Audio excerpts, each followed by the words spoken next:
Good morning, guys. I am just trying to get the explain scaling working in the background because otherwise you're going to see a very small screen. Streamlabs have still not fixed this problem, so we're just trying to help it along by getting rid of this forced scaling that it's implementing all in its lonesome self. All right, it seems like I've got it going. So there we are. Good morning, everybody. Um, right, so Mark. Is it nearly 8 a.m.? Well, here in South Africa it's 10 a.m. right now, so it's 800 Zulu, which is approximately what the UK time is. Um, Albapino, you're welcome to watch the stream, my friend, and enjoy your cheese and wine as always. Hello, Andrew. Um, you're welcome to stay only a short time. You're welcome to come and go as you please, my friend, as long as there's something that interests you and that you feel that you want to come. I'm happy. Then I've done something right. Mark, the swim was fantastic. It was very nice. We spent just over half an hour in the water there. For some reason, they didn't switch the heater on in the pool, so it was kind of cold. As long as you stayed in the water, it was fine. And the moment you got out, you wanted to die of the cold there. The wind was blowing. It was semi bad weather outside. So anyway, we survived, and it was actually very nice. Yeah, Albapino, France, it's morning. I don't know where you are in France, but you either in between Zulu and +2 UTC, so we're almost on the same time. Right, shivers, exactly. You're welcome, Andrew. I try and make it interesting and I try and bring new things in when there are new things to bring in. I've also toyed with the idea of just doing a nice long training session that will be 4 or 5 hours again, maybe for New Year's Day, where we can get all the new guys, everybody that has never fully grasped the Zibo and concepts and where to find what, to bring them in and just spend a couple of hours just doing everything with the checklist from the beginning. I'm toying with that. If there is a need for that and you guys are interested, let me know. But I think I want to do something like that just for all the new guys. It's amazing how many new people I've noticed just in the last 2 days coming onto the various groups and forums and everything that clearly does not have an idea how to use the Zibo correctly. They're making use of either old or incorrect procedures and stuff. So I think I need to give them a chance and maybe start the new year off with a bit of a bang for those guys. So think about that one. Anyway, I'm live on VATSIM. Any one of you are welcome to come and join me. Yes. But the thing with the FMC is you can't just do an FMS tutorial without getting the flight planning correct, because without your OFP you're gonna mess up something. You need to understand where the OFP comes from. The flight planning is where it all starts. Then you need to translate your OFP into the FMC, in a proper manner. So there's lots of work to be done, and I think a lot of guys don't understand it or appreciate where it comes from. Everybody wants to jump in and just do things, and it doesn't work that way, because there's no point in doing the monkey see, monkey do, or repeat as the parrot does. You need to have an understanding of why, because the moment the stream ends and you're all on your lonesome self again, how are you going to figure out what to do and what not to do if you don't understand what to do or not to do? So that's my way of thinking. Maybe I'm going too deep in that, but I mean, if you want to talk about depth, that's where it starts. It really starts with the whole planning phase. And I mean, this flight of this morning, the route that I got from my good friends at Ryanair was horrific. I don't know who made this route. I did not read, so I don't want to step on someone's toes there and insult somebody unnecessary. But it was a horrific route. If Ryanair really flies that route in the real world, I feel sorry for them, because it looks like they took two dog legs and they put them together. So I had to find a new route. I had to make a new route. I spent about at least 35 minutes just on building the route, seeing where to go to, what's next, and things like that. So it gets kind of fancy, and then it brings me back to the old story. We've got a couple of different kinds of simmers. You get the guys who just do it as a game, you get the guys who want to sim a little more realistically, and then you get the guys like me that go totally overboard and try and make it as realistic as possible. So we just got to find a middle path for everybody to be happy. All right, so let me just quickly see. Savage Skies, I'm not sure if you are online on the stream or not.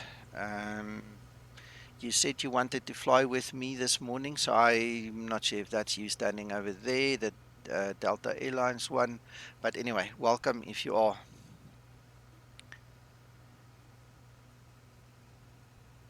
Right, I pre-filed my flight plan, so I just want to see if it's actually picked up on me, that it's actually tied it together.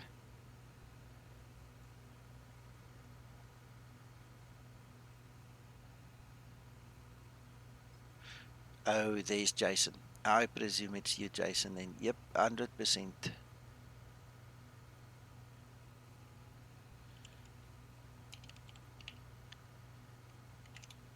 Okay. Right. Okay, I've got my flight plan. Let me quickly show you guys this. All right, great stuff, Jason.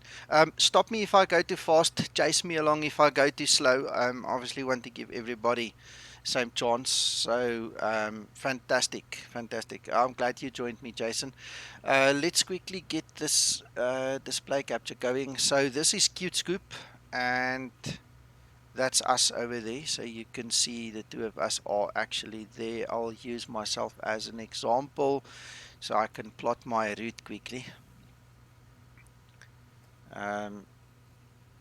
It still look a bit wonky, but at least it's not the very nasty one from this morning, so it's close enough.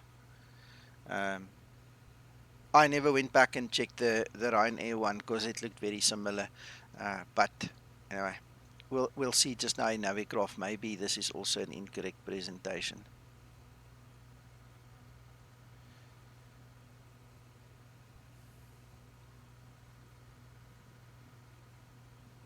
That too.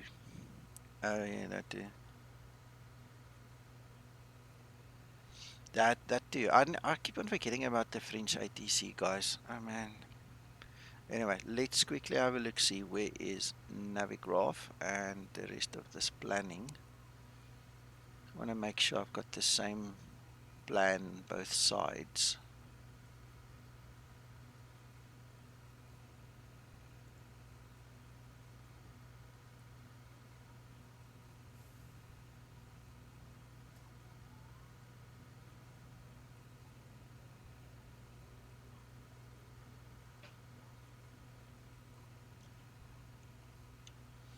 Mm-hmm. Yes, I saw. I actually saw that. I'm just quickly checking here.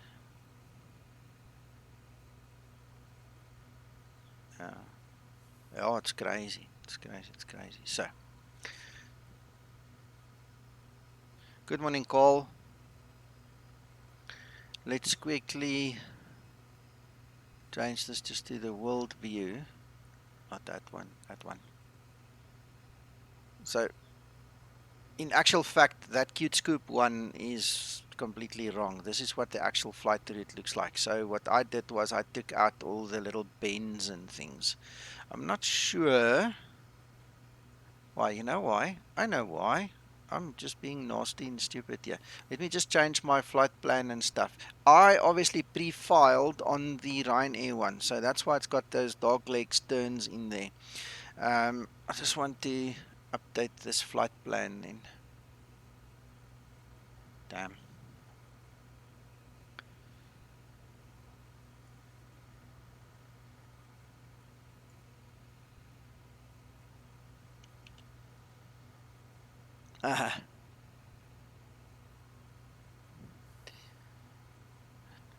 4:37 will be the cruise speed. Let me bring it on screen for you guys and you can follow me as well. 4:37, we have decals, we've got equipment L, the departure LFML.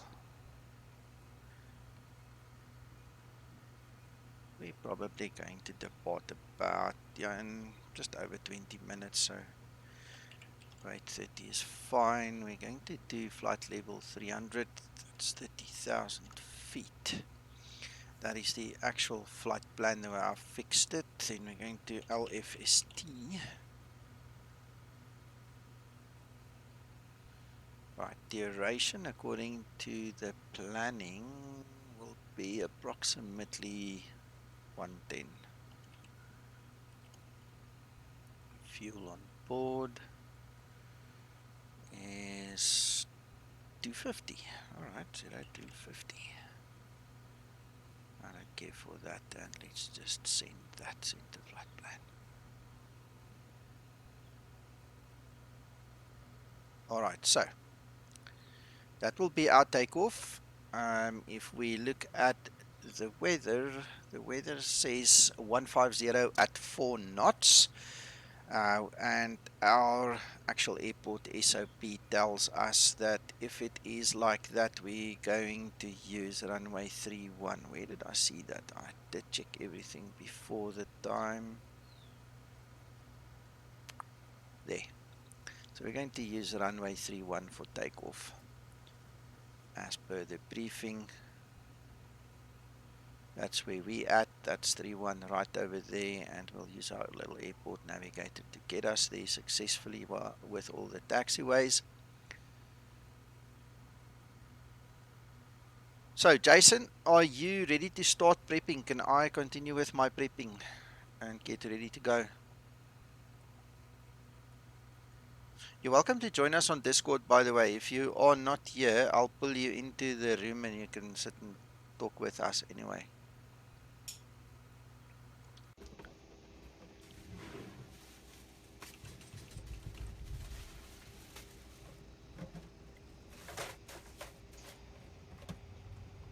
That's great stuff. All right. I need to start my VA client still, and that is going to require me to be on the ground for 20 minutes. So I'm going to start it quickly so we don't waste any more time.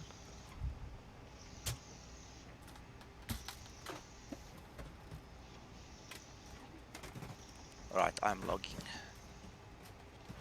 Alright, these are my first two charts. Let's quickly go look at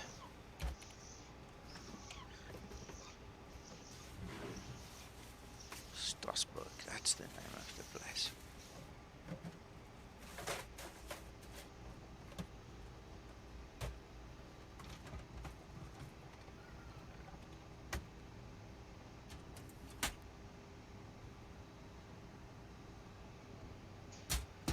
The approach that we are going to take was an interesting one as well, because we're going to fly towards the north and then turn back. I'm going to get my navigraph stuff sorted.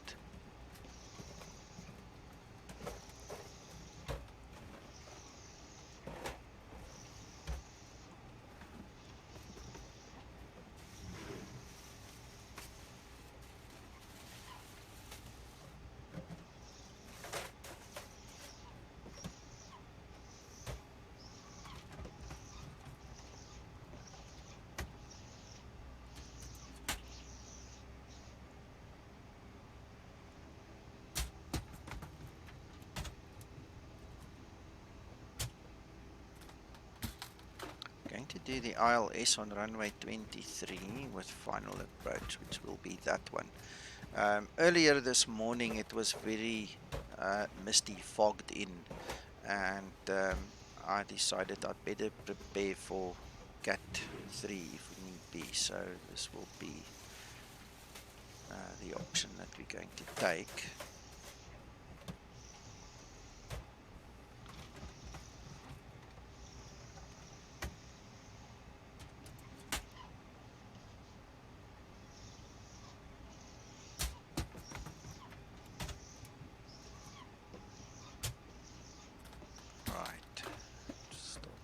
our passengers, make sure all the doors are open and everything's happening as it should.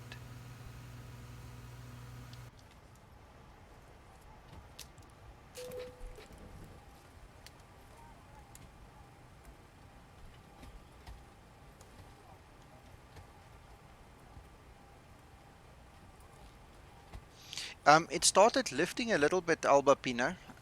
When I went there to actually check the scenery installation, it actually didn't look very bad at all. It was down to 80 feet. The mist was down to 80 feet, but the visibility is actually really not bad, or it wasn't at that point in time, about an hour ago that I went to check there. So I have full faith that we can do an auto land if we have to, but we will obviously try to manual first.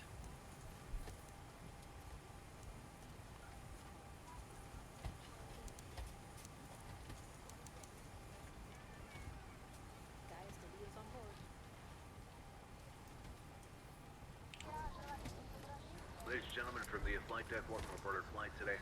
We're wrapping up the final paperwork here to get you on your way momentarily. I want to thank you so much for your company and business. We invite you to sit back, relax, and enjoy the ride. Again, welcome aboard.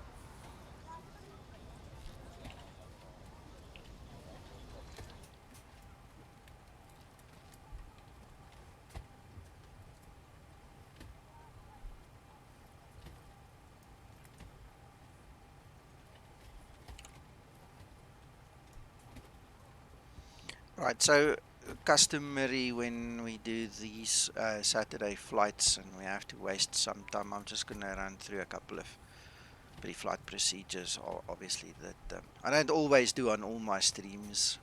Don't think it's necessary, but let's listen to some bells and whistles. Flight slow. Pull up. Wind shear. Wind shear. Wind shear. Terrain. Terrain. Pull up. Obstacle. Obstacle. Pull up. Airspeed low. Okay, so while we were talking about the FMC, let's spend some time on me just chatting with you guys, and then if you still have questions, we're going to answer them. I'm going to put my Adobe OFP on screen here. I'm pretty sure most of you can read it, so please follow with me. On the FMC, I'm going to start with ACARS. I'm not sure how many of you guys are aware that the ACARS function actually works, and that you can actually put your ICAO of any airport, known airport at least, into your airport section, and then you can send off and request the weather. So once it's returned, you can click on ATIS, and then it will tell you exactly what's happening at this airport, and we can see we've got a QNH of 1028, so while we've got it, we might as well go and set that.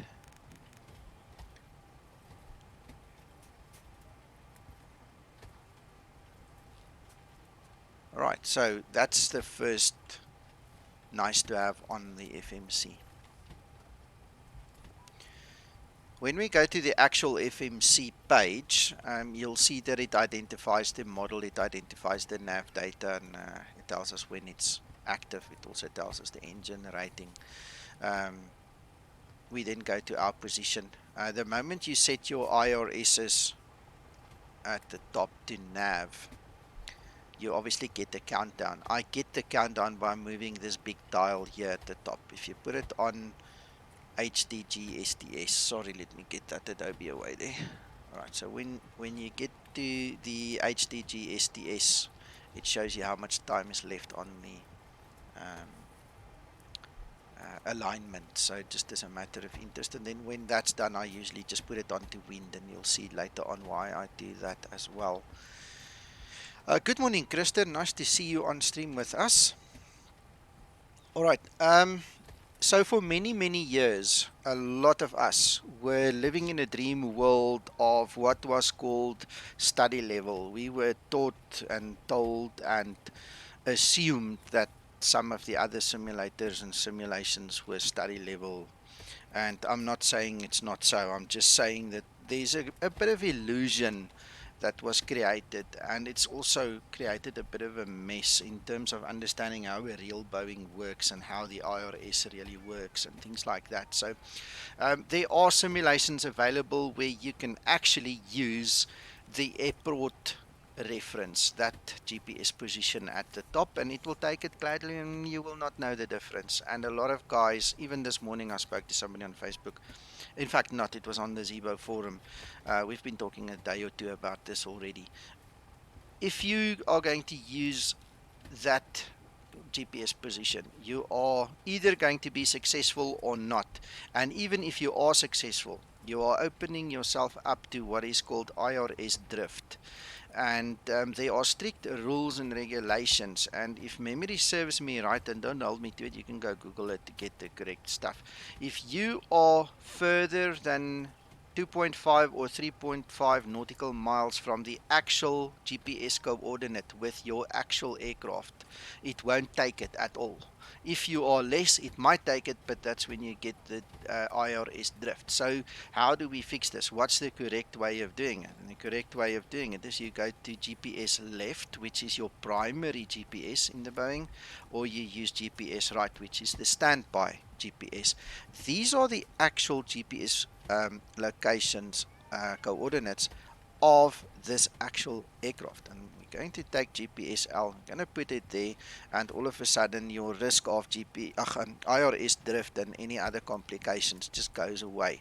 So it's a very simple procedure, but when you deal with aircraft using some shortcuts and all kinds of things to create, you know, a certain way of operating them, and you have to all of a sudden, you know, change, you just need to take note of it. And if somebody doesn't tell you, you won't know, which was basically what the discussion was about. So very important. That's very, very important. First big lesson of a Boeing. Right.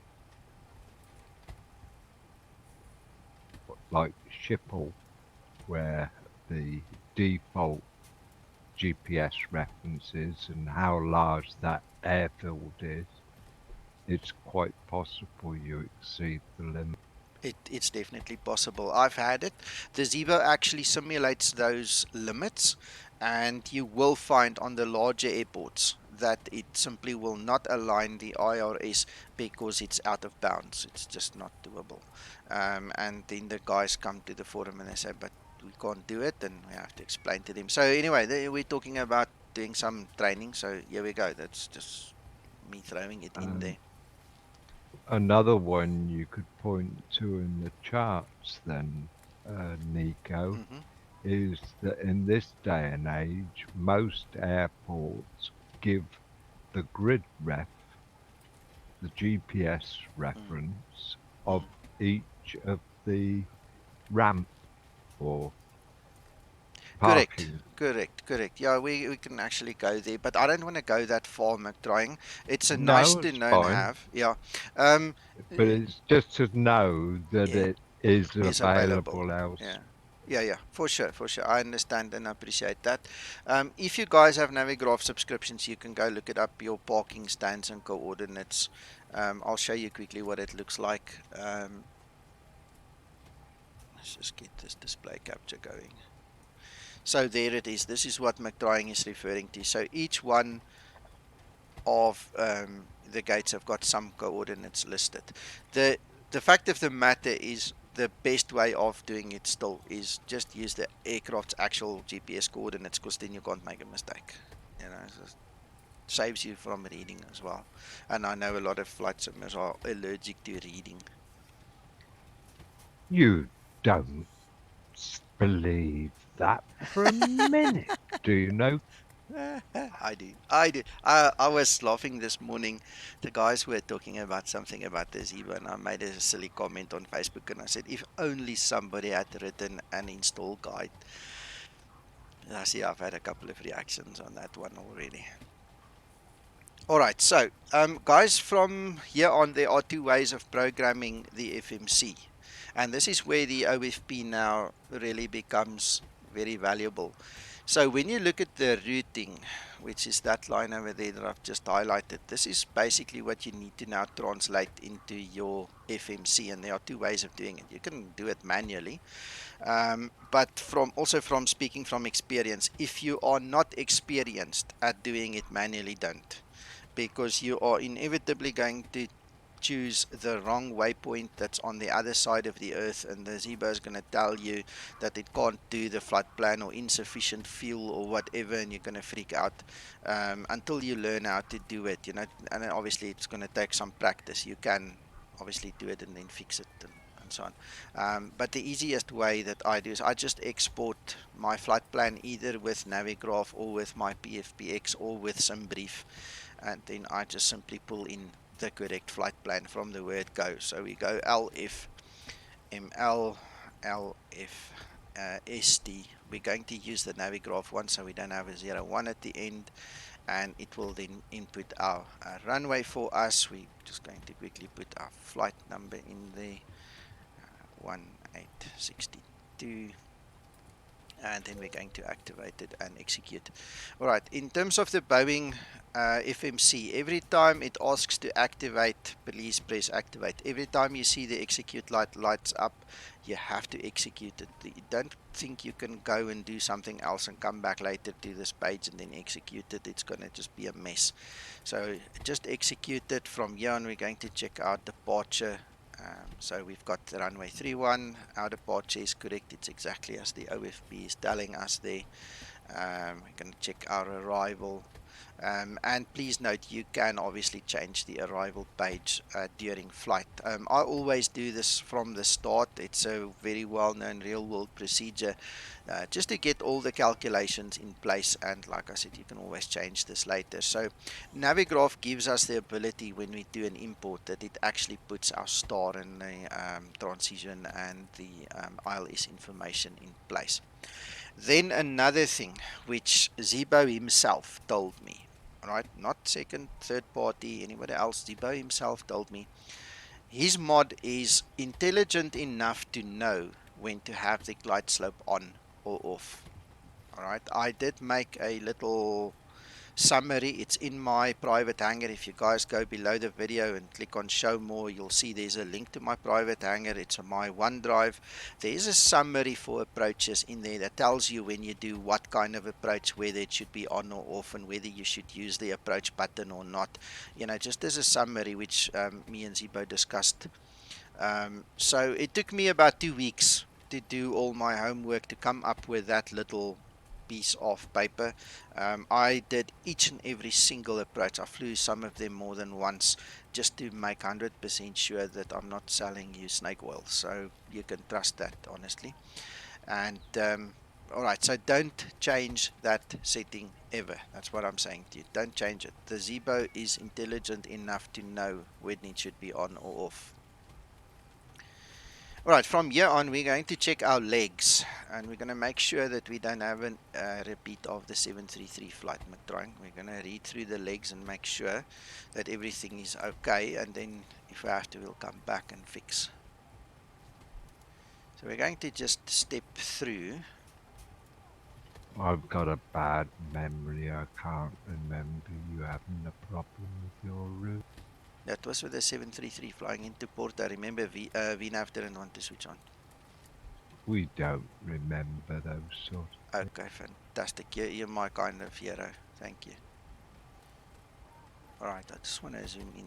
There could be a potential conflict, so. Have you got fuel in your center fuel tank? Not today, sir. No. Okay.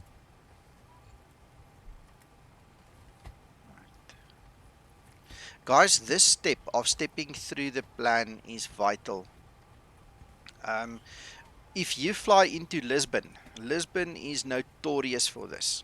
It has got the incorrect order because of the difference between the approach and the actual ILSs. Some, in fact, runway 21 and runway 03, to be specific, have got the same waypoint, in the ILS side of the flight plan as it has in the approach side. But what it does is it puts a CF123 or whatever, I can't remember the actual waypoint. It puts it in the wrong order then, because the way it joins your actual ILS and the approach in the FMC, it creates basically a double but in the incorrect order. And one of the things I've always giggled about, and I haven't tested everyone, but that's a notorious one that we have tested and found out why it does that. The guys come and they complain, oh, but the Zibo turned around 180 degrees when I hit the approach button. But it's got nothing to do with the approach button at Lisbon. It's just, coincidence. The fact of the matter is they didn't set up the legs properly. So what happens is it passes the one waypoint. It then sees, oh, it needs to go to the one behind it. It turns around, now it wants to go find the one behind it and then come back. And the easiest way to fix it, obviously, is just to do proper inspection before the time. Just step through it. If there is any waypoint, let me show you again. It's going to bounce back. If you pay attention, look when we go into the blue line, the go around. It's going to, the whole map moves in one direction, then the next moment it jumps in the opposite direction. Look, it's jumped back. I mean, your eye should be able to pick it up, and if you just read it carefully, you'll see it's actually jumping backwards, and then we just need to find out, is it correct, is it not correct, and then we just quickly fix that. Ah, Christer, you see, yeah, it happens. And when you're just simming, you're not always in tune with things like that. You don't always pay attention to it. But in terms of training, this is invaluable. You have to check your actual legs, make sure that you've got it correctly done. That one, in actual fact, is correct, turning back, because it's doing the missed Yes, approach and then going to the hold point. correct. That's why I didn't change anything, and I said, you've got to discern whether it's correct. Did it have to jump back because of that mist, the go around that's there or not? So anyway, let's see. Now what we need to do is we need to double check our zero fuel weights and fuels just to make sure everything is in order. So the first thing we're going to look for is zero fuel weight, 60.9, 60.9. All right, that seems to be perfect. Sometimes what happen, and you'll see this in many of your flights, you will probably have 100 kilograms extra in there. That's usually attributable to your taxi fuel, for instance. All right, depending on how far you need to taxi, that will increase. And because of the rounding, it would have then gone to 61 opposed to 60.9. Don't freak out because of 100 kilograms. 100 kilograms in terms of this aircraft is insignificant. Alright, the next thing we need to check is fuel. Yes, we have 7.3 and our system seems to be 100%. Okay, our takeoff weight is going to be 68.1, and that's, again, there you can typically now see the taxi fuel. So we are currently 100 kilograms heavier than we're going to be at the runway threshold when we take off. So that's just to compensate for taxi fuel. That's why there's a little bit more. Right, then on our OFP, SimBrief doesn't always give this to you. I know the Lido format, which is partly what my format is based upon. I did modify it a little bit myself. But you can work out your reserves by adding up the alternate and your final reserve. Those two together should give you approximately 1.9 then in this regard. And in Ryanair, we fly with a cost index of 6. That is what the virtual airline gives us. So we stick to that. And as you can see, it's printed there at the top. Our planned fuel will be 3.3. We're going to put the 3.3 in there. And then our flight level, we're going to pick up from here. We said 300. So that's what we're looking at. It's 300. And then going back to the top, we just pick up our winds there from the side. and our ISA temperature is a -3. Alright. You don't have to put the winds. When we get to the next page, I'll tell you an interesting story in case you don't know that about the blocks versus the dashed lines. But trust me, you don't need this. It's a nice to have. It just makes it nicer. So that's why I do it. Alright, so on this page you can clearly see we are dealing with dashed lines versus blocks. In a Boeing FMC, the blocks are mandatory. You cannot fly without doing that. That will probably kill you if you don't do it, or you won't go anywhere. The Boeing won't allow you. So the outside air temperature is currently, there we have it, it's 4 degrees. So there are two ways of entering this. You can either put your slash, because you want to put it on the right hand side of the slash, and you can go 4 degrees, or you can simply double click that line, select key 1 over there, and the moment you do that, it will do the same. It will populate it for you.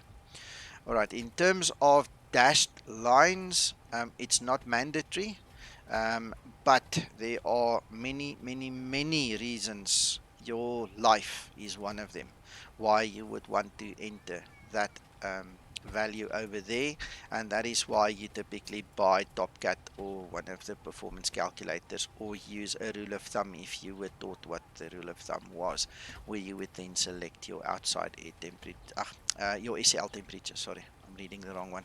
So the SEL is your assumed temperature. That is what you're going to use to derate your engines, to prolong the engine life, and to just give you the appropriate speed and thrust to get over your obstacles during takeoff. And by the way, Steel, just noticed your message there. Welcome. Right, so on my system, I obviously have PFPX and it's integrated with TopCat. So on my one, the calculations gets done for me. So it tells me to use a assumed temperature of 33, and it tells me to use a derated 2 template. But we're going to, all right, before I go there. On the left, these are your templates, the normal Boeing templates. So you don't have to put that in. You can use one of the templates, but I prefer putting it in because it's more accurate. All right. So this is going to determine, on the left-hand side, it determines the amount of thrust the engines are going to produce during the takeoff run. On the right-hand side, this is your rate of climb. So if you are flying a very short route, use climb, because it's going to climb as best economically as it can, depending on your climb setting. All right. If you have a medium length flight, you can use climb 1, and if you have a very long flight, you might as well use climb 2. It's not going to make a difference whether it takes 40 minutes or 60 minutes to climb to the top of climb when you're going to fly for 4 hours. So that's where that becomes a more economical, viable option. But in the simulator, we can obviously just climb like a bat out of hell and get it over with, because petrol is free and the Jet A1 is free. So that's up to you to choose that one, and that's what they mean. That's what they do. On the takeoff side, according to the calculations there, it tells us we need to use flaps 5, which is a normal takeoff flap setting. We can select the CG, and then it gives us our trim. Alright, now we can actually be a bit more fancy. I want to show you something quickly. We can now go to page 2. And remember, we talked about the setting here at the top. I'll take the Adobe away just now. So we're looking at, come on, we're looking at our display at the top. You see there's wind. We can actually go to wind, and we can see that is the actual wind that's currently working in onto the aircraft. This is what the aircraft detects. Alright, so we might as well use that 137 at 4. It's not necessarily the actual wind at the runway, but it's close enough. It won't be that much different. We can always check it later if we really have to. Then let's quickly show you the calculators.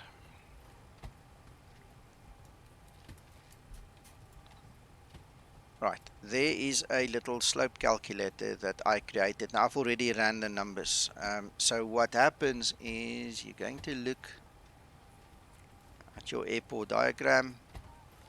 going to find elevation is 70 there at that point, the start of the runway, and at the end it's 9 feet. So we've got a downhill slope, and then also we look at the length in feet, 11 to 86. Once it's put in there, it tells us my slope is a downward slope of 0.5.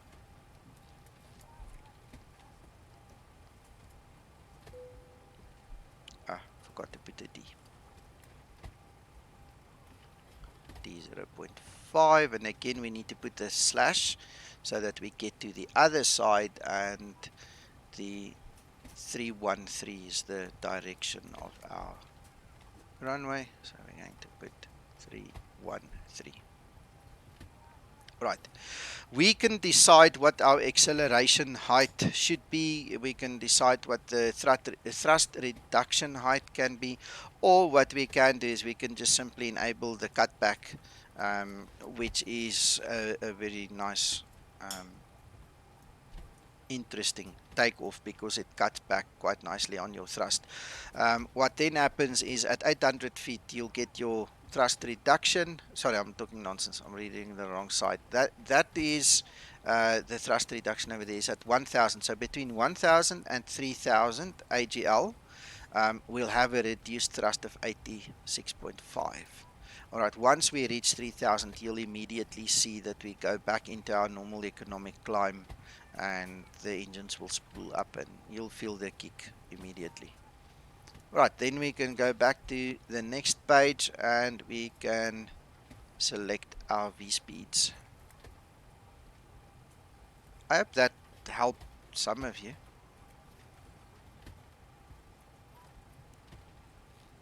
Very well explained. Thank you, McDrying. If you guys have any questions, now's the time. Please feel free to ask.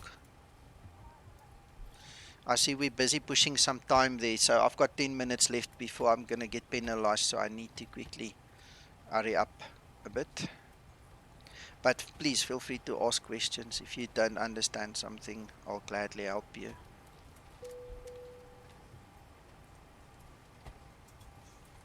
Captain has to on the fasten seatbelt sign. We do ask that all passengers take your seat at this time and please fasten your seatbelt. Just as a reminder, we cannot leave the gate until all carrying items are properly put away. All overhead bins are closed and all passengers are seated.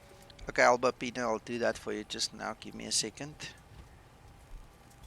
Yeah, you better get work. Hurry on, either Michael Leary, your hair is voice ringing in your ears. Time is money. Yeah, time is money.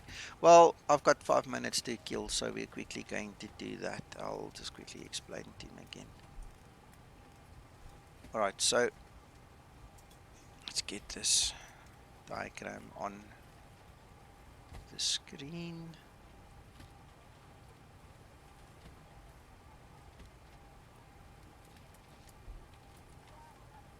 Just want to put it in such a way where we've got everything on the same screen, guys.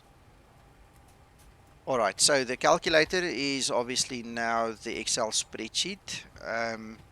Right, so the first thing we want to do is we want to put the elevation at the beginning of the runway. So we're going to find it on the chart over there. Do you see it says 70 feet? Alright, and then the other thing that we want to do is where we want the elevation at the end of the runway, which is 9 feet. And then we want the length of the runway, which is 11 to 86. The moment we put that in, the calculator tells us it's a downward slope of 0.5%. And this is what we then put into the FMC.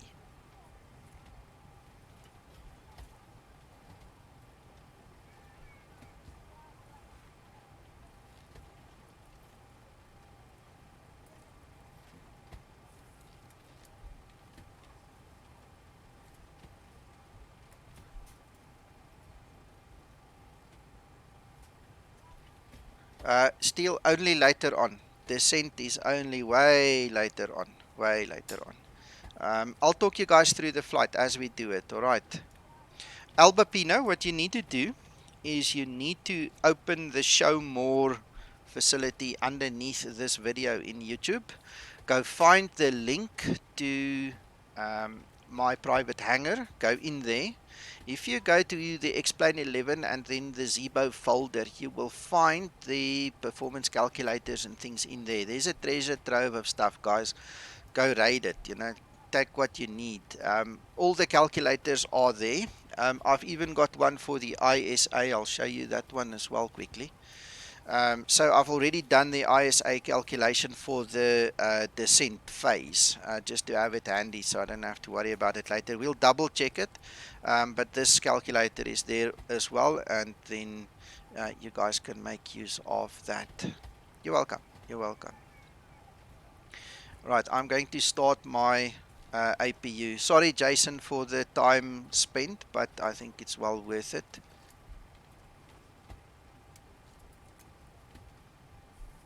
Right, so we're just going to wait our 35 seconds on that one. And then we should be ready to go. Let's see if there are any ATCs in the area.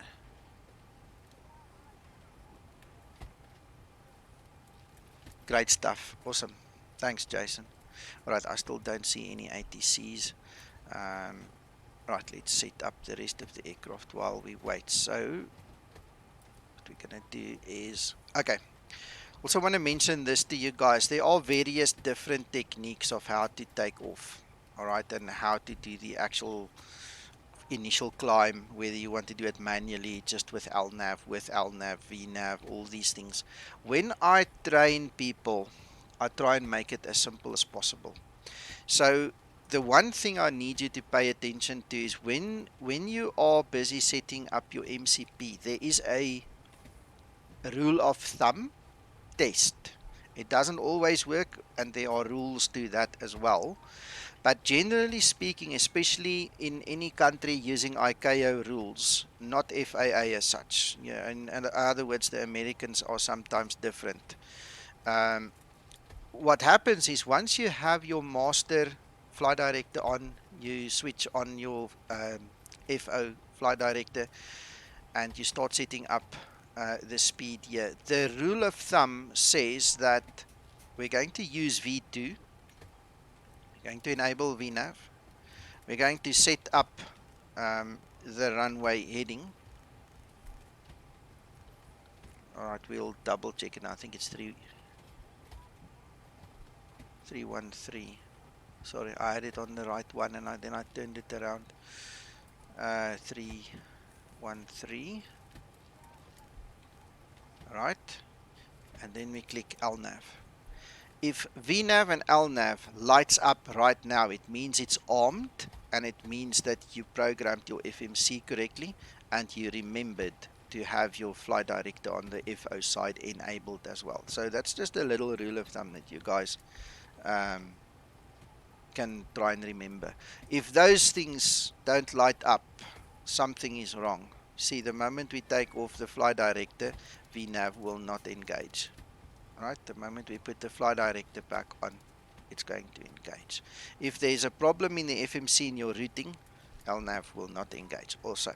Then in America, in the USA, there are plenty of standard instrument departures that do not start at the runway. They start 5 miles, 10 miles, sometimes 15 miles from the airport.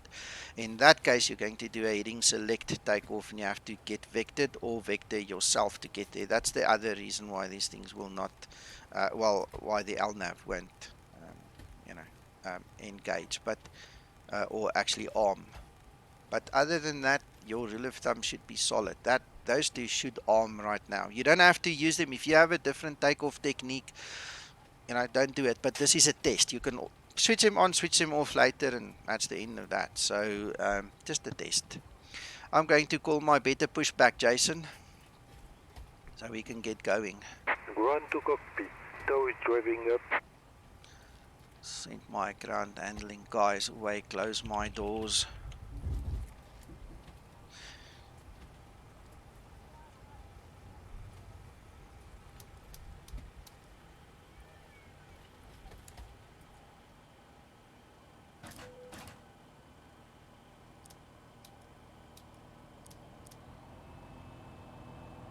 Flight attendants, prepare for departure. Cross-check and all call. Thank you.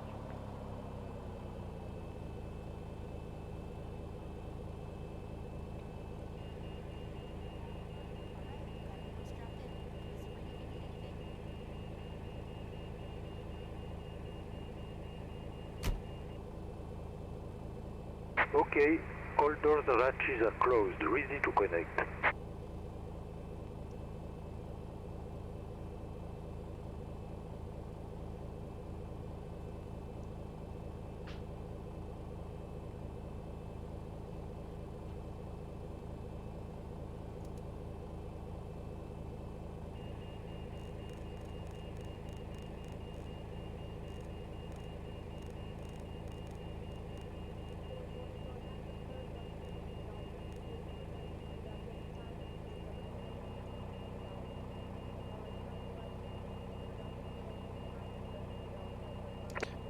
Marseille traffic, Ryanair 1862, ready for push and Doors start. connected and pipe has been inserted. Release parking brake. Sorry about that echo, I forgot to change my com to radio. Alright, I'm releasing my brakes, Jason, I'm going. Starting pushback and you may start engines. Look at that, we were on the slope, we were actually moving forward the moment I released the brakes. Wow.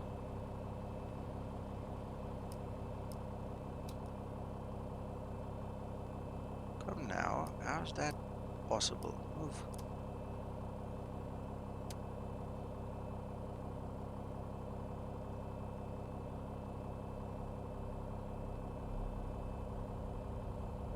I blame the tug driver for not having his foot On the brake. brake. Yeah, I'm telling you, McDrawing. Good help is hard to find nowadays. And given that they've got automatic gearboxes, I find it hard to believe. I hear you.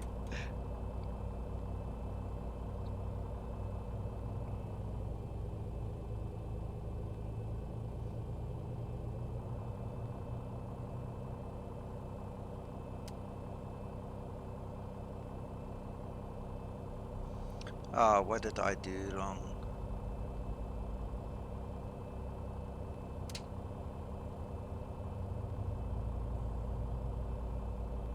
No, sorry, I'm just in too much of a hurry.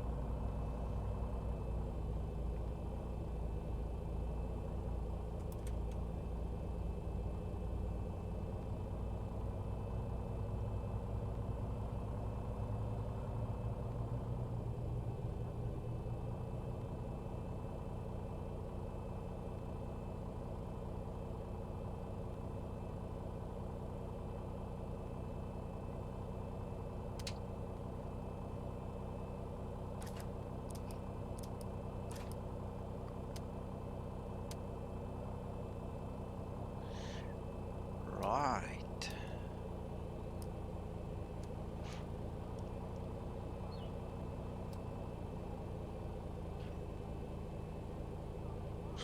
Mix. Not sure if you're still referring to the running forward, but I've got my runway follow terrain contours on, and it happens quite often where things don't Operation complete. Set parking brake. things don't always work the way we think they should. But Connecting tow. Stand by. logically speaking, if we're standing at, with our nose pointing downwards, it's going to go down. Jason, it depends on the kind of takeoff that you do. If you're doing an LNAV and a VNAV takeoff, the moment you pass 400 and you switch on Command A, the system takes over. The FMC calculates the speed. It will immediately increase your speed automatically. It will immediately compensate.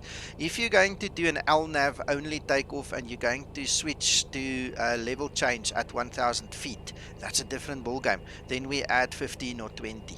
All right, so it's a different takeoff procedure. Like I said, when I do training, I try and keep it Tow simple for the disconnected guys. and bypass pin has been removed. Hand signal on the right. We'll see you next time and have a safe flight. Thank you so much, Mr. Pushback. Right, so I hope you understand that it's different procedures. You can do the LNAV level, LNAV level change one as Command A, as Command B. There's different versions of it, different flavors. You can, in fact, not even have LNAV or VNAV on, and you can physically fly this aircraft the whole route if you want to. It's available to you. It's not wrong. It's just silly. Sometimes, you've got to just let automation do its thing as well. So you'll see when I take off. I'm going to go to 400 feet. After 400 feet, I'm going to enable my Command A, and the system literally kicks in and takes over from there. Hello, Andrew Vertical. Nice to see you. I don't know if you did not go to sleep yet or if you are up very early, but thank you for joining us on stream, buddy. It's nice to have you here. Right, okay, Alba Pino.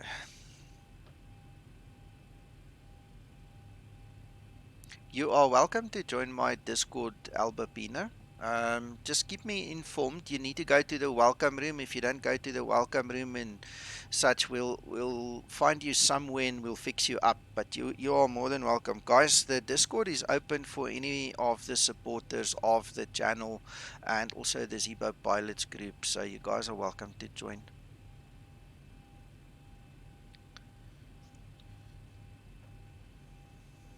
All right, so let's quickly do flaps. And check our controls. Right, we are happy. Taxi lights. Marseille traffic, Ryanair 1862, taxiing holding point runway 31 right. Well, Vertical, you must have a good night and a good rest then. It's still awesome to see you on stream. Thank you for that.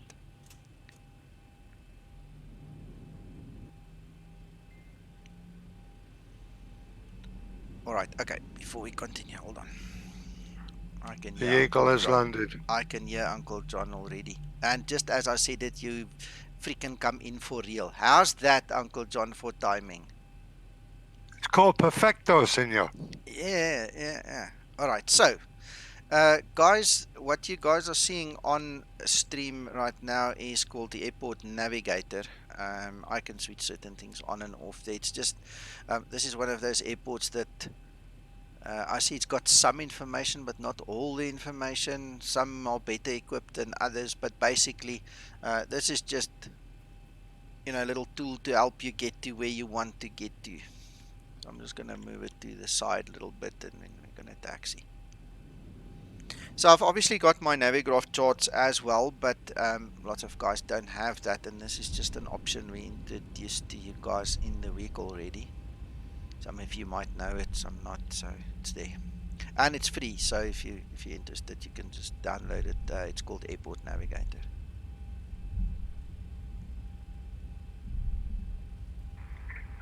Traffic Marseille, Delta 303092, taxiing 31 right.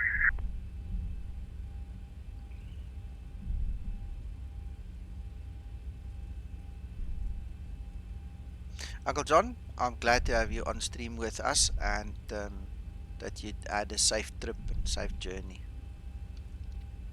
Roads were dead. Is it? Awesome.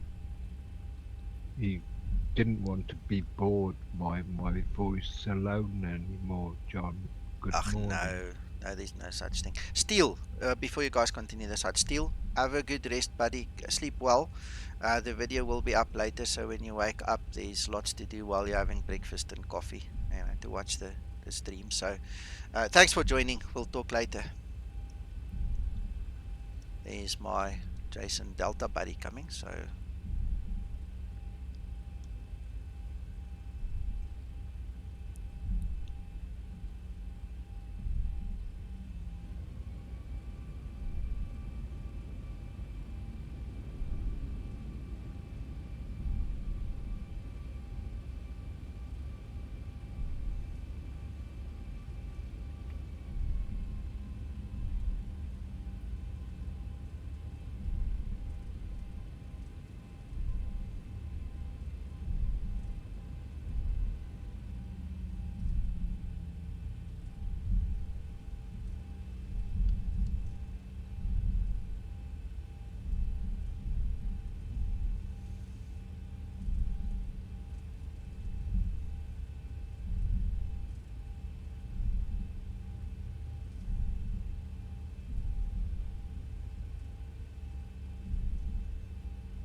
This runway follow terrain contour seems to have given us a bit of a hill there, where we are at now. Let me put some more thrust into it to get over this one for some reason.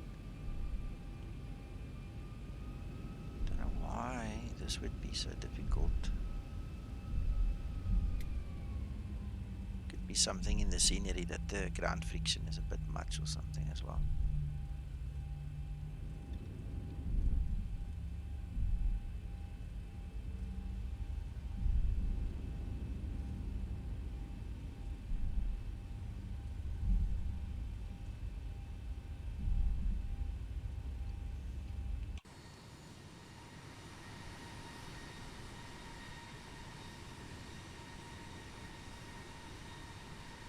I'm wondering if it sees this actually as ground. You guys can see it looks like dirt. That's why we're struggling to taxi here. It's not actually paved taxiway.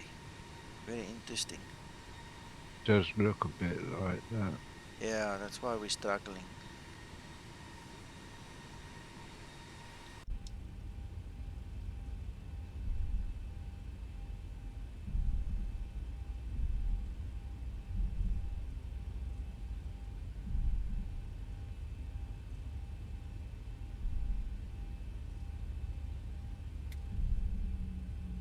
Is this an add-on Yes. scenery? Yeah. The link is also below the video, McTrone, if you Yeah, want to go have a look. it's fine. I was just thinking that there aren't many places that the default scenery has that sort of a problem. Exactly. That was Exactly. Alright, so let's do our runway entry procedure.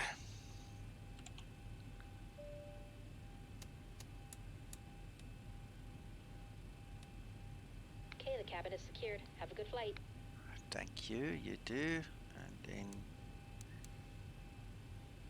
everything seems fine. Now the wind is only 4 knots. So it's even less than we anticipated for weather radar, terrain radar. Squawk Charlie.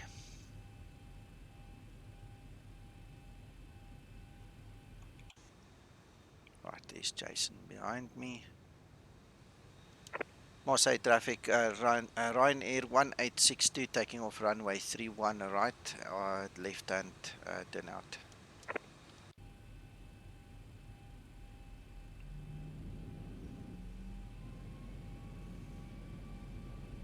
What crack, Ryan? What are you talking about the crack? I'm not with you.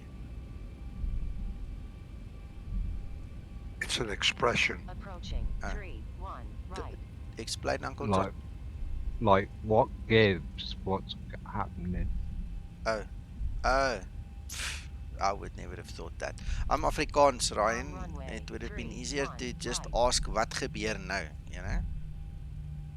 It's an Irish term. Yeah, that's what you get when you send an Afrikaner to Ireland, you know, starts using all the slang.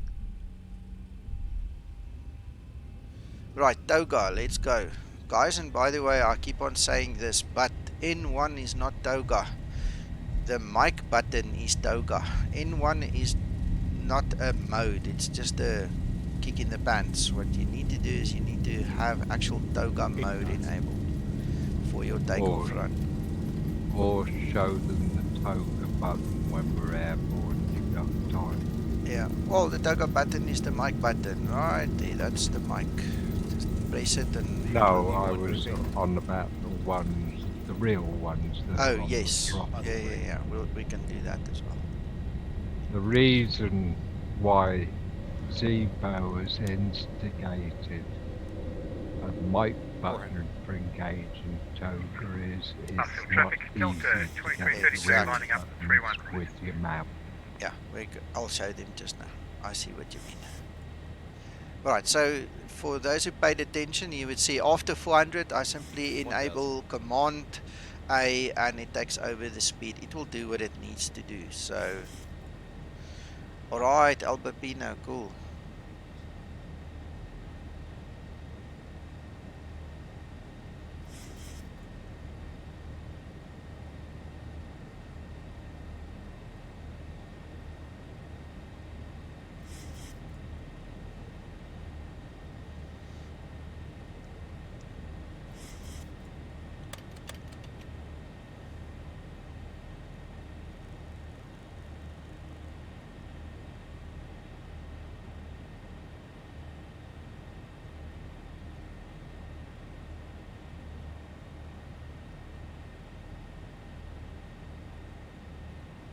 Yeah, I can see that.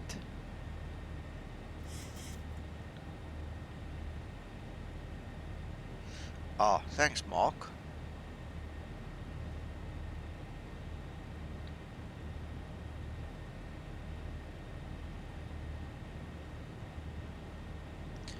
And Albapina, I've just assigned your rights. So if you want to join us live here, you can come to the Skymatics FPO and I'll drag you in to the room with us.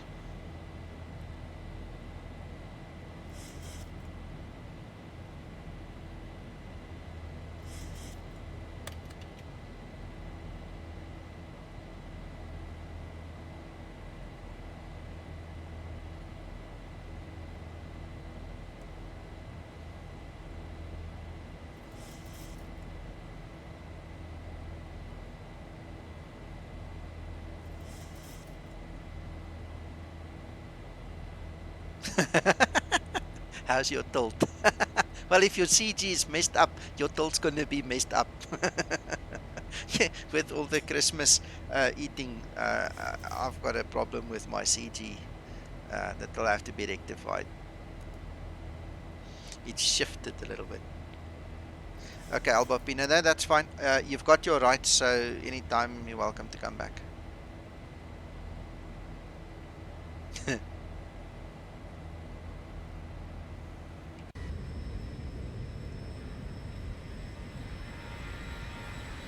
Nice little open group mine thing there.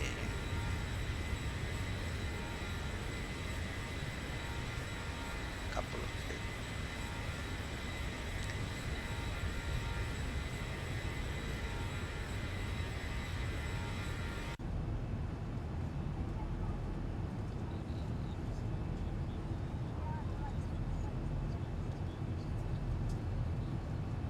I think I just might go back to bed after this. Are you tired, Uncle John? I've slept horribly since I've been away. Oh, shame. You told me the other day. I remember that. Have you driven back this morning, John? Yep, sir. 122 miles, 1 hour 45. Not bad. Not bad.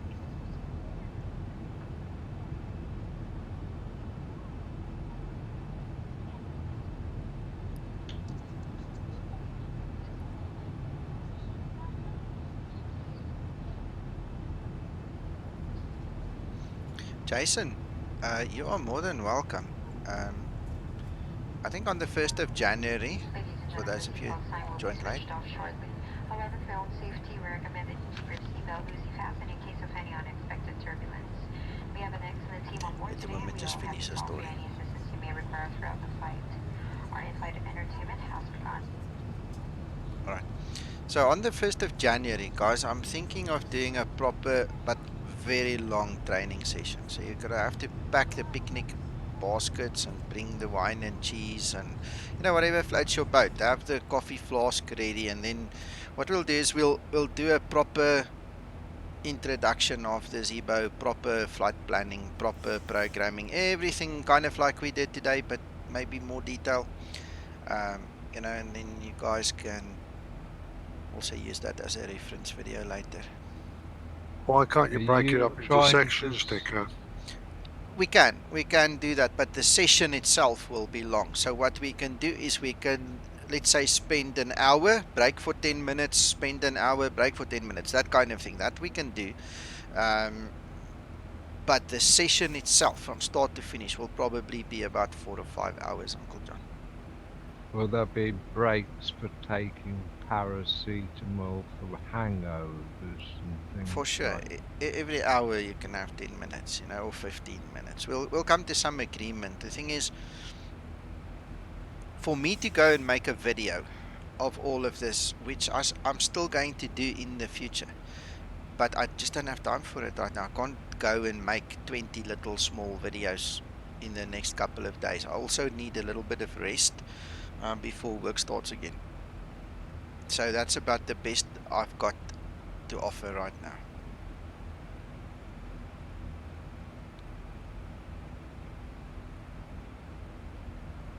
Okay, well, in in which case at the end of it you need to put some form of list giving timings in between what the Will do. subjects are. Yeah, we'll do. We'll give a proper index afterwards.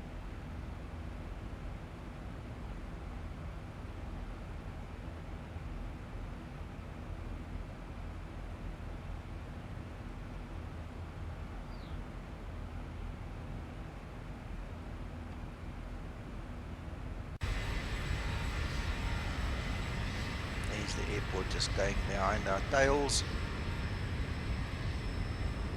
Yeah, you guys can do what you need to do. You know, the one thing I really just hope is that there's going to be a lot of interaction. That you guys are all going to ask questions and make suggestions and things like that as we continue this.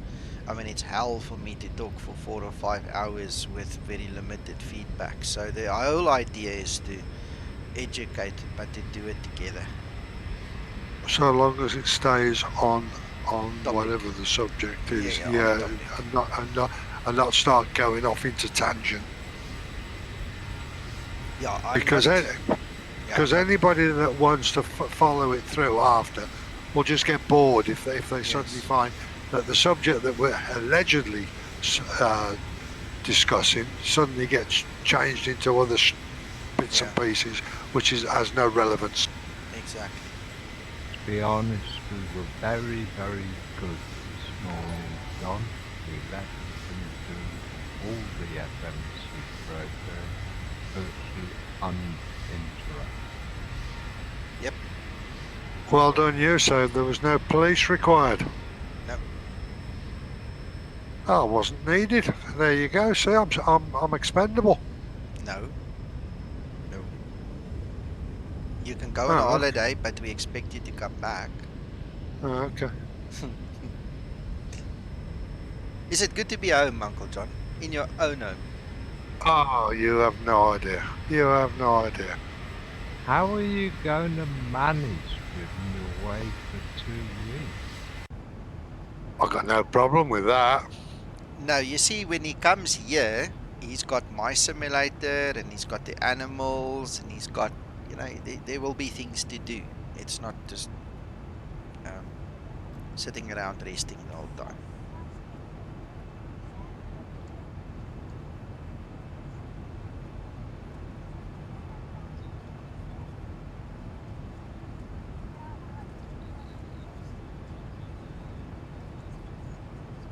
Krista, that's also a good idea, that very good idea.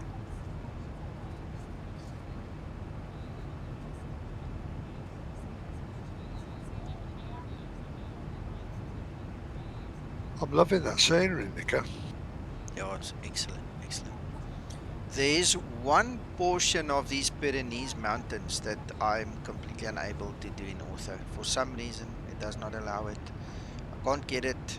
I'm not sure if we'll see it today, but there's like this one big patch.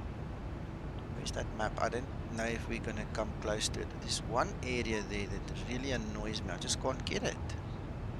Have you tried all the different places to get it? Yeah, we actually... Sorry?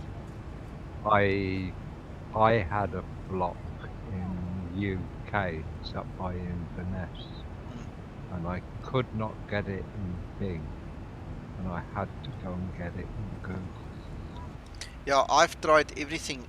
In actual fact, we're not close to it. It's actually a little bit more towards Andorra in Spain. It's there by the border. You know, those mountains separating Spain and France. There's one patch there. I can't get it. Right. There is somewhere on the internet where the ortho is available down there, I believe. Somebody's already got it. Yes, yeah, the Spain HD. I know about that. Yeah, at one point in time I did use it. Well, what I was going to say is you could poach it and just use that one portion. That one tile that's missing. Yeah. Hello, Emery. The one thing I did find is you could try for the bit that's missing, either doing a custom 19 or 16 zoom area, because there is some places where it's the zoom level That's the that issue. just isn't available. Yeah.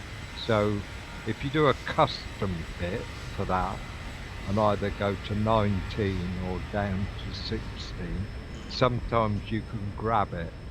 Then once you've grabbed it, you can if you get the larger size, you can resize the Sure. photo. Sure. Good morning, guys. Hello. Good morning, Emery. How are things going? Excellent. Excellent. And Good, good. for the new guys who haven't seen this yet, let me show you what happens. Just want to get the screen so you guys can actually see it. Currently we're climbing at the economic rate, but we can actually increase our rate to max a rate, and then you'll see there it actually lifts the nose a bit, it slows down, it bleeds off, and then we're back to economic. This wasn't a very good example, but you would have noticed it actually climbed very, very fast there for a moment. So we can then go back to economic when we're done. Nico, I have a question.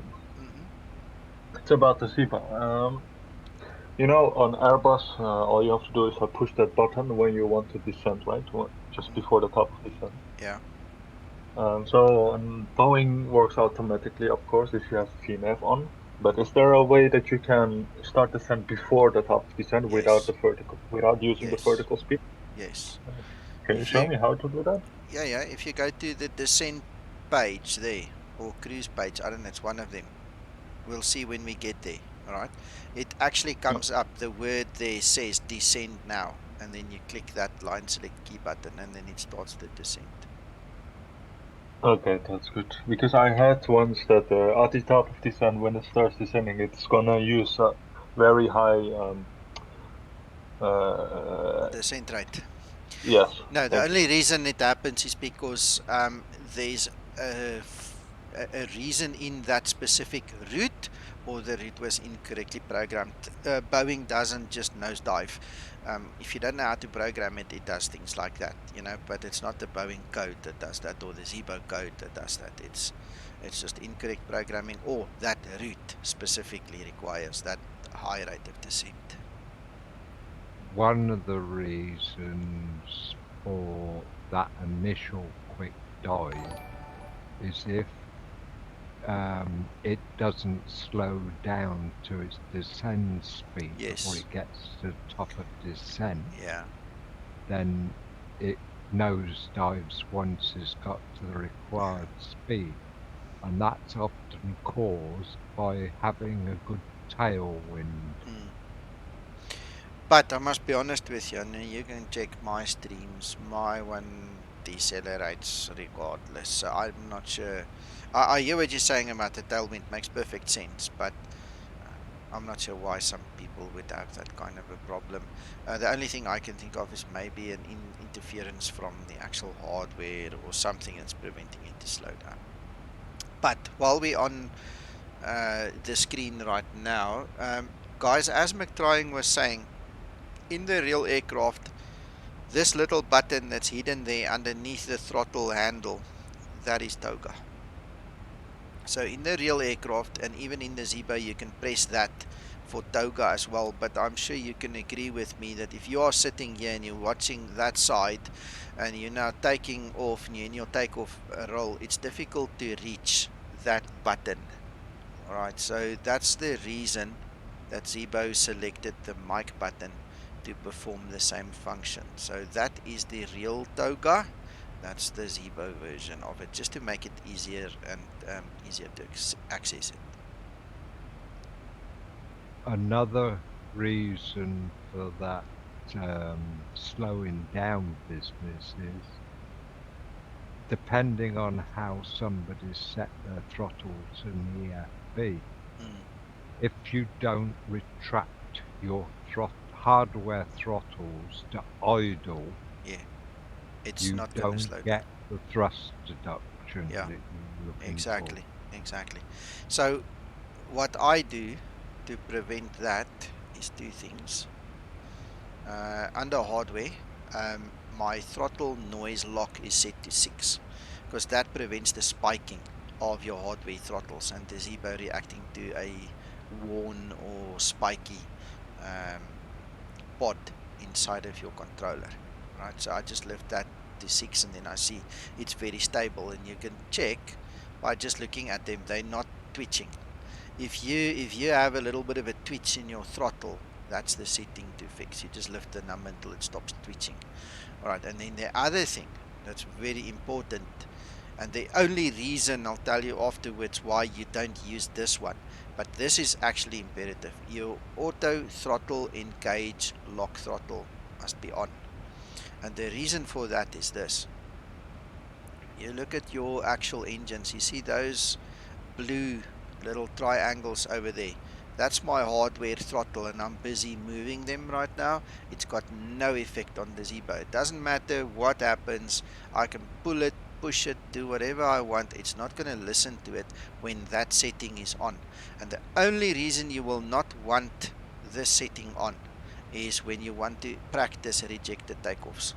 So for any other purpose, that needs to be on, because the moment the Zibo code takes over, and for the Zibo code to work optimally and properly, that needs to be on so that it would prevent your hardware from interfering with the code, interfering from slowing down when you need to do your descent or whatever it is. And that's so basic. It's so basic. It's been in there for a long, long time. You guys must just use it. It's an amazing setting, yes. Hey Jules, I'm doing very well. How are you doing?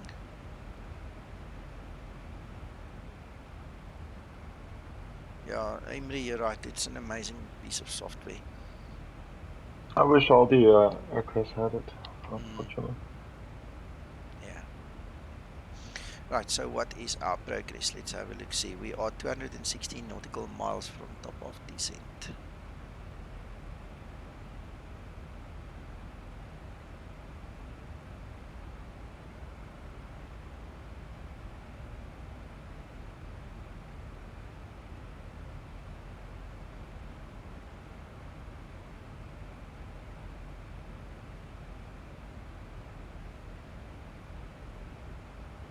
.72 knots headwind. Wow. Yeah, let me show you. I was giggling when I saw it this morning. I have checked this on every flight in the past week. I have not had one tailwind that I can recall. Each and every single one we've been flying into the wind. And let me get my PFPX on screen here. So if you look at the actual flight route and you go and you check the turbulence, there is a bit of turbulence, we're on flight level 300, but look, check this, there's a jet stream. Okay, you see the yellow is the jet stream, alright, and if you go check the wind, we're flying directly into that wind. Just get that mouse out of there. Every single freaking flight this week has been into the wind. Doesn't matter if I flew left or right, up or down, it was into the wind. It was weird. Okay, to add a little bit, are you running Active Sky at the moment? Yeah.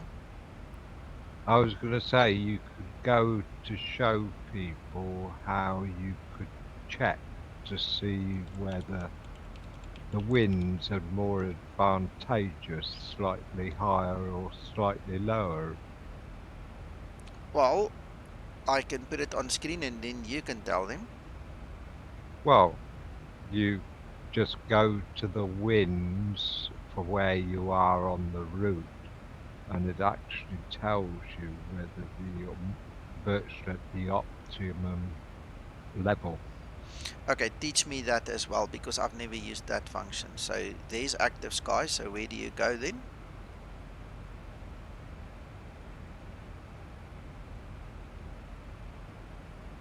Under there it says wind. Maybe it's that it? Wind is enabled. McDrying, where do you want me to go? Show me. I'm just looking on mine now to get Okay. you the.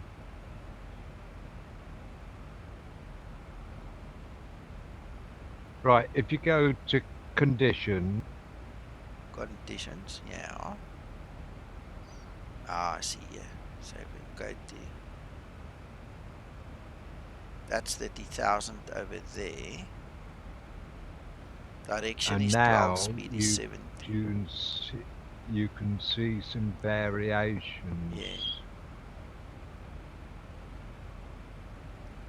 And you can determine whether you might be slightly better off higher or lower. Well, lower seems to be better. So we can go to 24,000 and then we've got 47 there. Speed.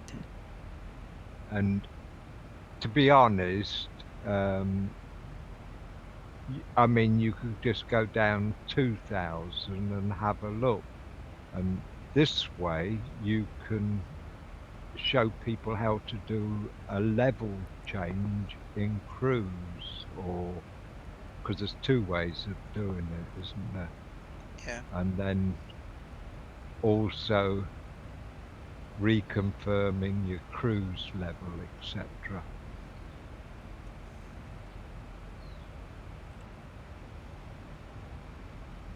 Just something I was thinking you could fill in this cruise period of the flight. It's an awesome suggestion. Let's have a look. So we've got 72 knots. It's already gone down by 1 knot. Okay. So procedure as follows. We dial in the new altitude on the MCP. We change the altitude on the pressurization and we press altitude intervention.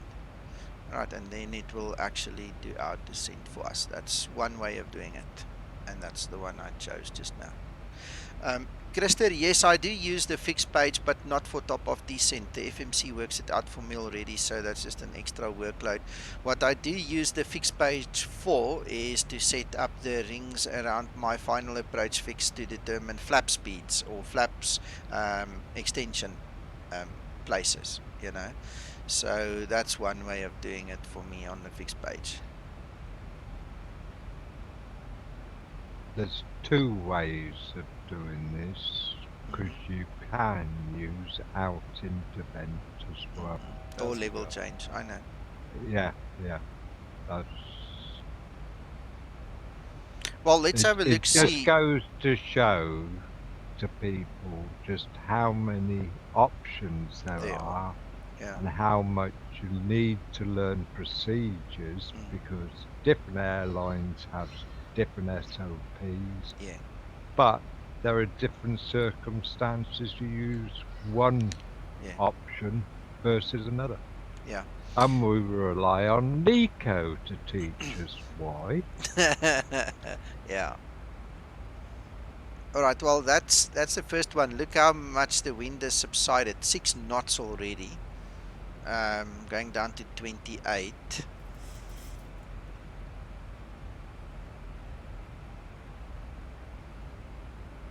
Seven knots now.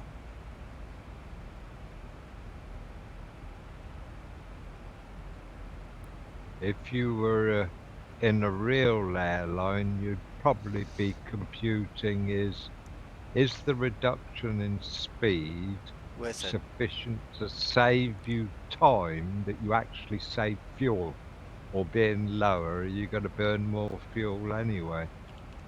Yeah.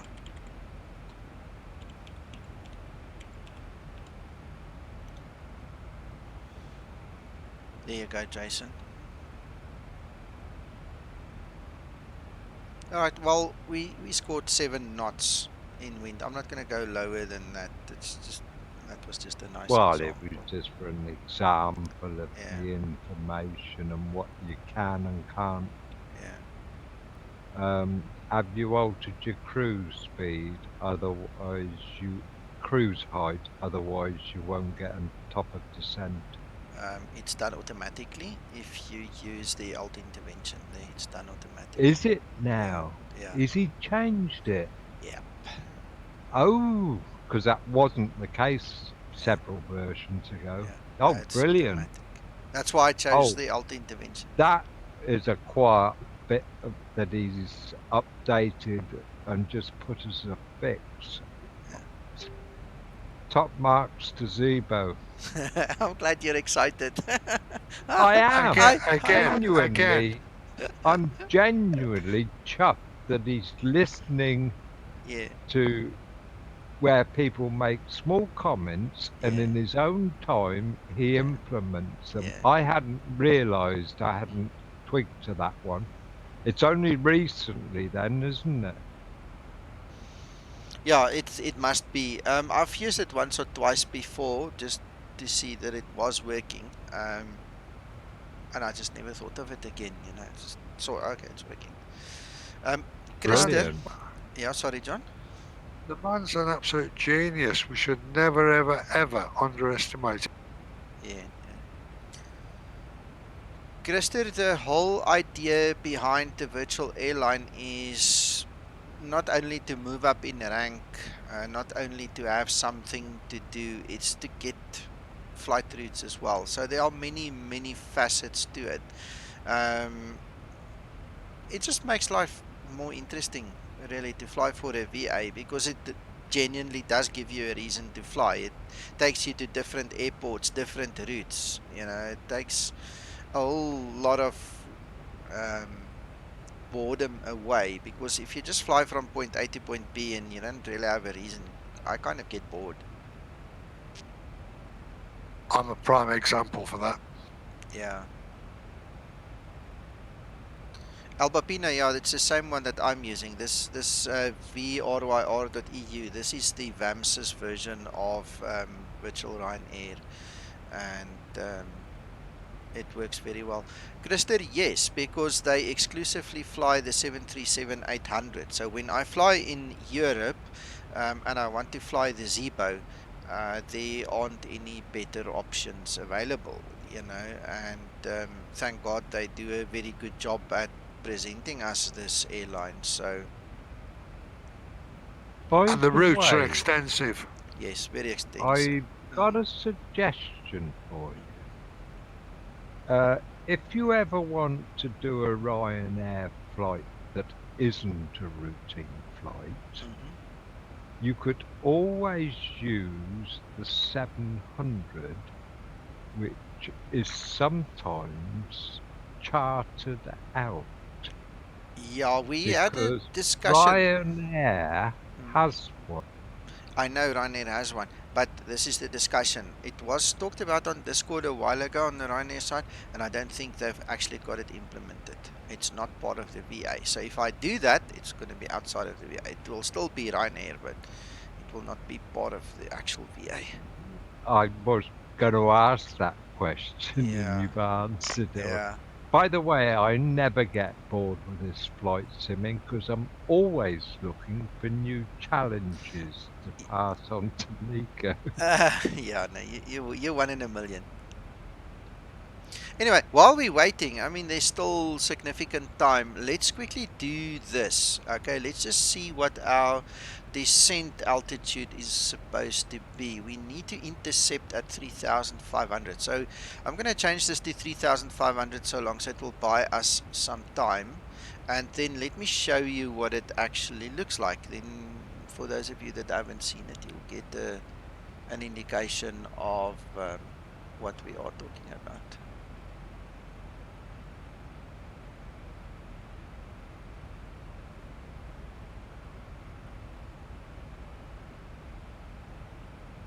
Wow, look at all these messages.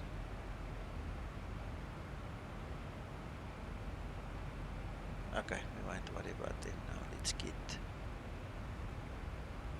By the way, when you finish this little bit, I've got something else you might want to introduce into the discussion, but I'll wait until you ask. Okay, no worries. I just need to log in here again because it kicks me out after a while. Okay. So, this is the VAMSIS landing page. I fly for Ryanair, EasyJet and BEE Virtual. This is the new server. On the other server, there are plenty other VAs that I fly for, but these are the ones that are on the new server already. Lauda Air is brand new, so if you want to fly like EasyJet, Lauda Air flies Airbuses, so you can fly for them. Anyway, the Ryanair is the one for Zibo, so let's get in there. Alright, so from the landing page, this is the next page, and it obviously it tells you the concurrent flights here at the bottom. It gives you a suggestion of featured airports over here on the side. It shows me my current flight, and then it also shows me the flights that are booked after this flight. So I can go to track my flight.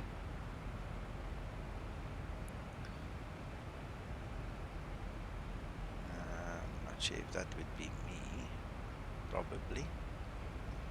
Takes a while to update, so just give it a moment.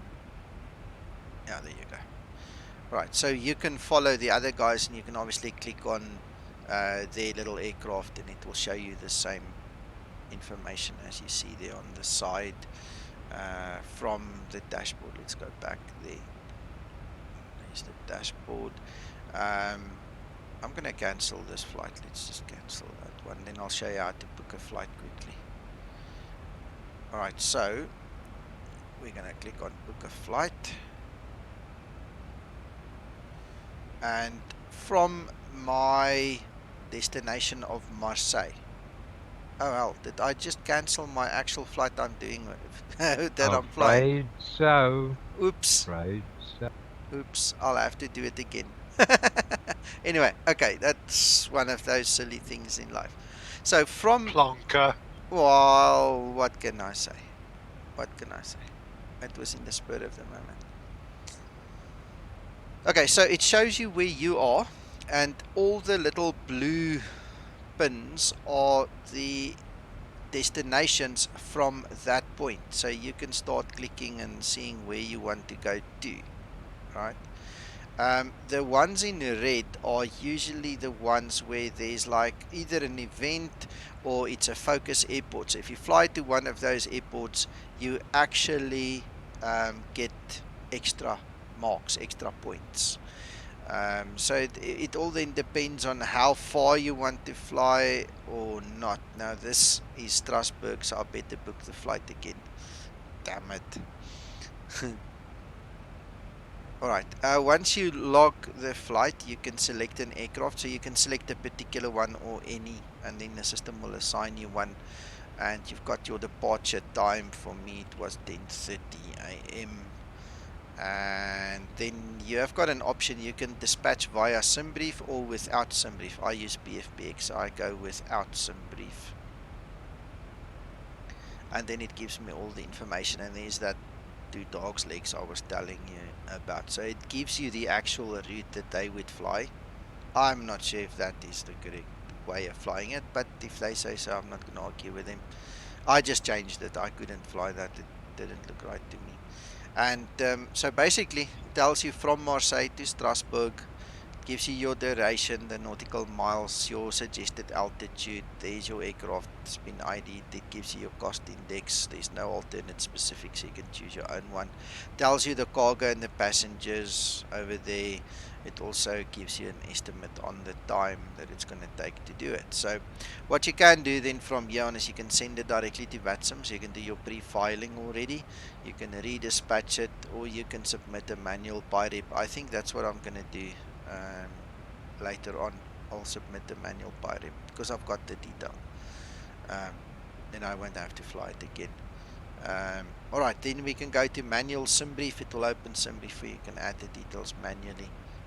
Or from here on we can book an additional flight, and then we can actually do multiple additional flights. So you can set up a whole roster. If you know you've got a couple of flights that you can do, you don't have to go and plan them one after another after the flight is done. You can do them one after another right here while you're sitting doing the one, you know, so it really helps. And then obviously under your flight center, sorry about that, flight center, we've got PIREPs.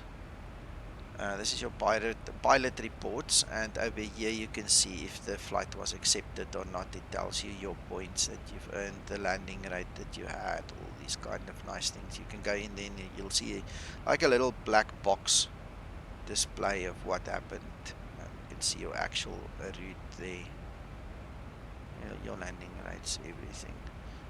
Where's the log? I'm just looking for the log. You see, this log is like a little black box, so you can actually see a couple of things that happened which they will score you on or not. So plus your weather and everything. So that's just a quick overview of the VAMSA system. We happen to use Ryanair, so that's what you see on the screen now, but you've seen EasyJet is there, BE Virtual is there, and like I said, on the old server there's even more.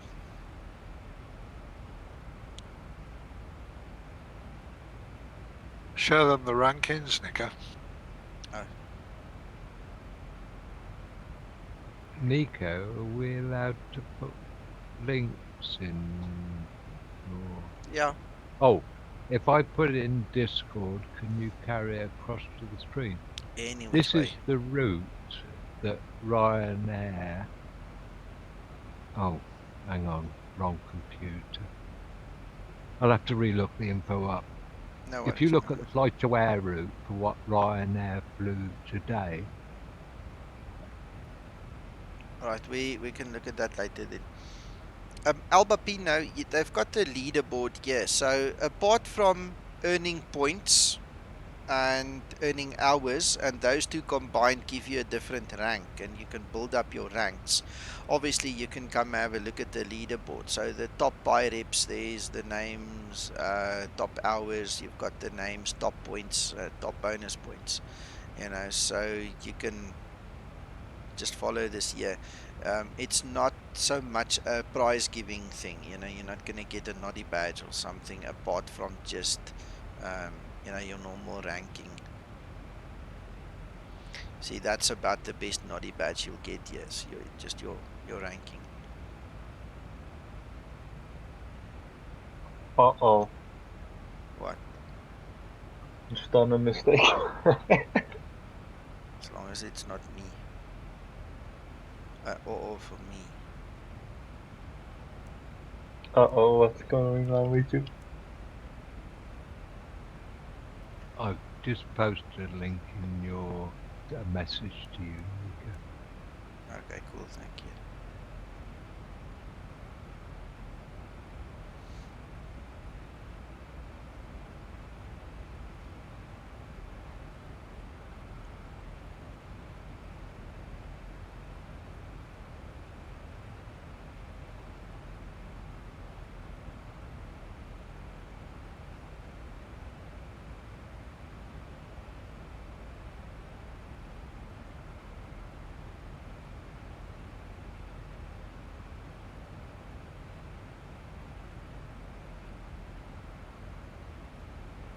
It's a pity they don't give the actual routing.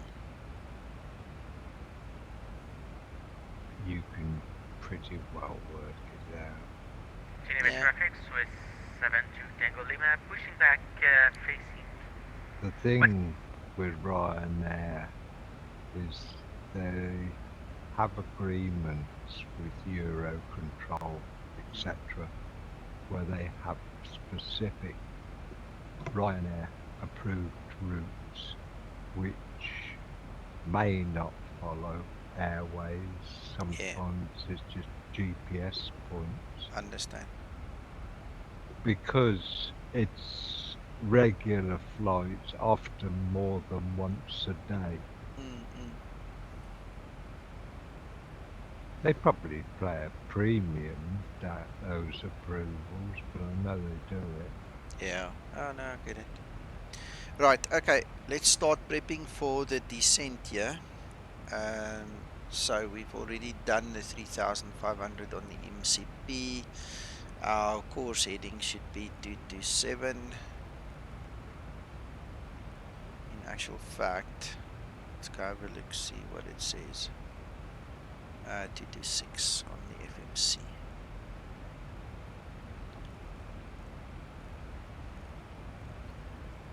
One thing to point out at the moment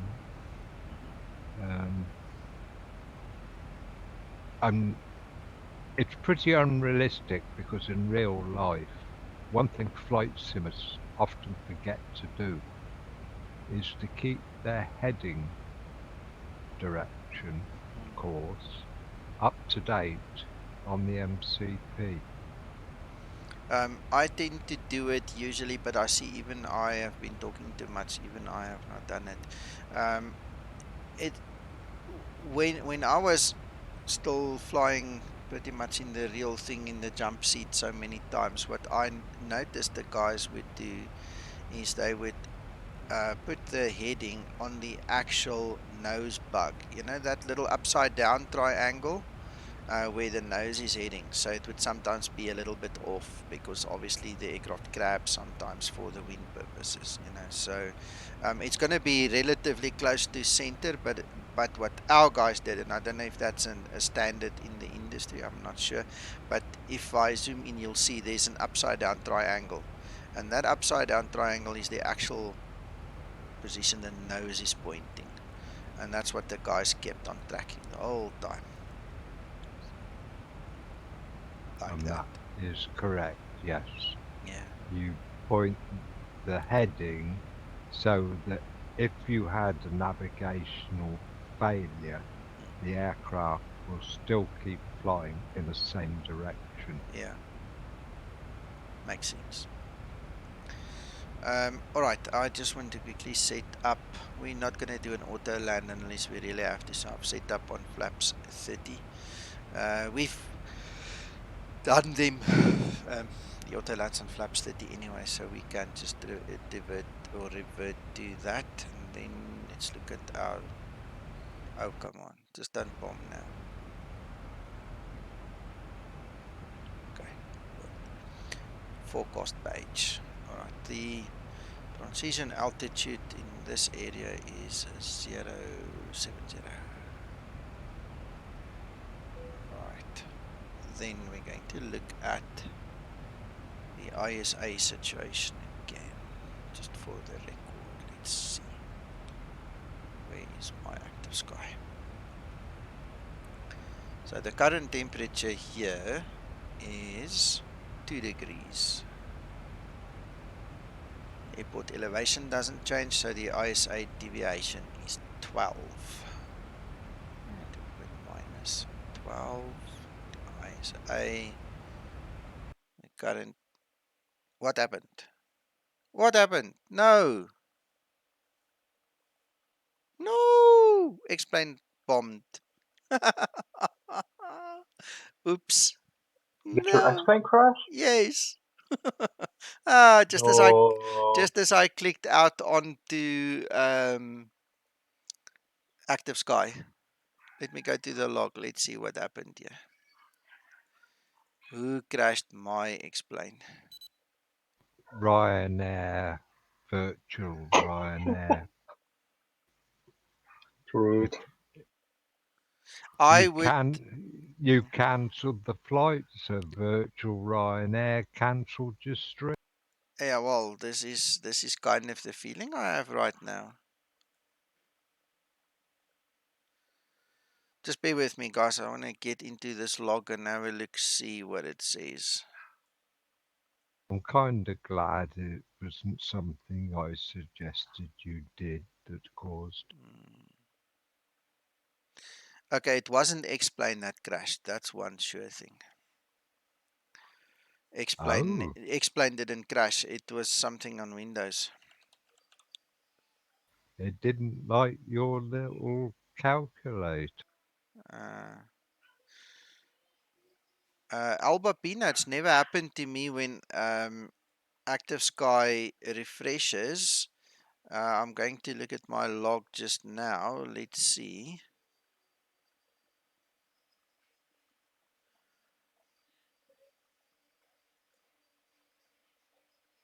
It didn't even stall, did it? It No, just just crashed. closed. Just closed.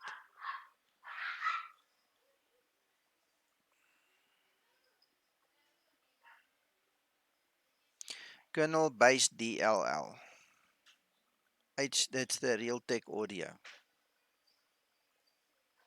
Damn it. Something in the audio. Craziness. Well, that's terrible. It To sucks. think I woke up early for this. I could have stayed in bed. Look at I Paul. could have gone to bed once I got back. Guys, that make me feel even worse now. All right. Okay. What we'll do is we'll redo the flight a little later on. Let me go catch my breath. Um, give it an hour or so, and then you'll see the notification up. Let's see. Then we just do the flight again. One of those So things. what's caused it though? It was the Realtek audio driver for some reason. I don't know why it would do that. I don't know. It's a fluke. One of those No, silly I things. know what it is. What? It's a bug. A bug. Yeah. Yeah. As long as you don't say it is a Zibo bug, I don't mind. Yeah. No. It is, Obviously not. No. it is a I sorry. obviously use Active Sky and the audio from Active Sky. So I'm not sure that interface somewhere didn't like something that happened. So I apologize, guys. I will reboot and regroup, and we'll talk to you guys in an hour or two. All right. There's no need for you to feel guilty about anything. It wasn't anything you did. For sure. No. I'm just saying. So, on behalf of Active Sky and Realtek sound drivers, I apologize. I don't know who caused it. I don't really care. Let's go have a rest, and then we'll come back a little bit later. Thank you guys for joining me. It's awesome to have you here. And I won't delete the stream. There's no point. I'm going to keep it for training purposes so you guys can refer back to it. But then we'll just skip the training bit and just do a flight later on. Talk to you soon. Bye bye. Bye, guys. Thank you. Later, Nico. Thank you.